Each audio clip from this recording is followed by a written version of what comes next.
1 Samuel, chapter 26. Again the Ziphites came unto Saul to Gibeah, saying, Doth not David hide himself in the hill of Hachilah before Jeshimon? Then Saul arose, and went down to the wilderness of Ziph, having 3,000 chosen men of Israel with him, for to seek David in the wilderness of Ziph. And Saul pitched in the hill of Hachilah, which is before Jeshimon, by the wayside. Now David abode in the wilderness, and he saw that Saul came after him into the wilderness. For David had sent out spies, and understood that Saul was come in very deed.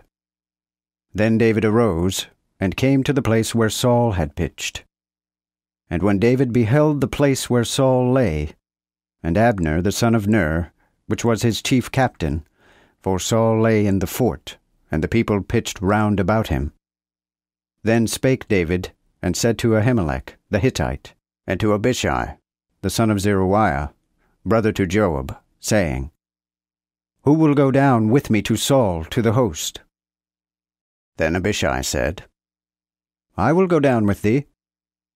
So David and Abishai came down to the people by night, and behold, Saul lay sleeping within the fort, and his spear did stick in the ground at his head. And Abner and the people lay round about him. Then said Abishai to David, God hath closed thine enemy into thine hand this day. Now therefore, I pray thee, let me smite him once with a spear to the earth, and I will not smite him again. And David said to Abishai, Destroy him not, for who can lay his hand on the Lord's anointed, and be guiltless? Moreover, David said, As the Lord liveth, either the Lord shall smite him, or his day shall come to die, or he shall descend into battle and perish. The Lord keep me from laying my hand upon the Lord's anointed. But I pray thee, take now the spear that is at his head, and the pot of water, and let us go hence. So David took the spear and the pot of water from Saul's head.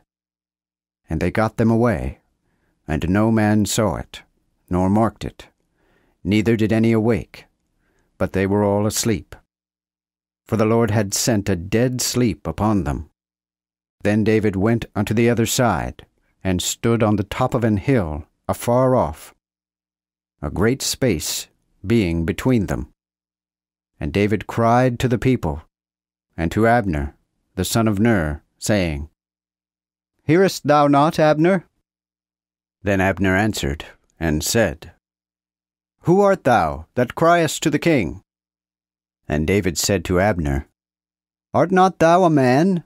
And who is like thee in Israel? Wherefore when hast thou not kept thy lord the king? For there came one of the folk in to destroy the king thy lord. This is not well done of thee. As the Lord liveth, ye are worthy to die, because ye have not kept your master the Lord's anointed. And now see where the king's spear is, and the pot of water that was at his head. And Saul knew David's voice, and said, Is this thy voice, my son David? And David said, It is my voice, my lord, O king. And he said, Wherefore doth my lord thus persecute his servant? For what have I done, or what evil is in mine hand? Now therefore I beseech thee, let my lord the king hear the words of his servant. If the Lord have stirred thee up against me, let him smell the savour of a sacrifice. But if the children of men have done it, cursed be they before the Lord. For they have cast me out this day from abiding in the inheritance of the Lord, saying, Go, serve other gods. Now therefore let not my blood fall to the earth before the face of the Lord. For the king of Israel is come out to seek a flea, as one would hunt a partridge in the mountains. Then said Saul, I have sinned.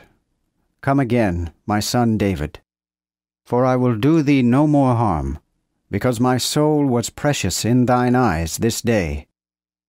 Behold, I have done foolishly, and have erred exceedingly.